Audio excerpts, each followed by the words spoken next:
তার কিছু পূর্ব মুহূর্তে আম্মা জান আয়েশাকে বলে, আয়েশা আমার মিসওয়াকটা দাও। আম্মা জান আল্লাহর নবীকে মিসওয়াকটা আগায় দিলেন। আল্লাহর নবী সুন্দর করে মিসওয়াক করলেন, ওযু করলেন। এবার মিসওয়াক করে ওযু করে আল্লাহর নবী শুয়ে পড়লেন।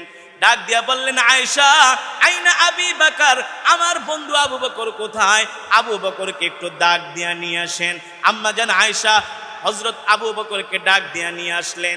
আবু বকর রাদিয়াল্লাহু তাআলা আনহু দৌড়ায় আসলেন।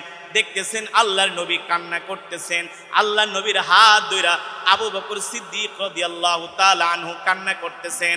আল্লাহর নবী বলে, আবু বকর রে, এ আবু বকর কান্না করবেন না, একটু পরে আমার ইন্তেকাল হয়ে যাবে, আমি এই দুনিয়ার জমিন ছেড়ে চলে যাব। কিন্তু আবু বকর, আমি এই দুনিয়ার জমিন ছেড়ে চলে যাব, কারোর জন্য আমার কোনো চিন্তা লাগে না, কিন্তু আমি আমার এতিম উম্মতকে ভুলতে পারি না।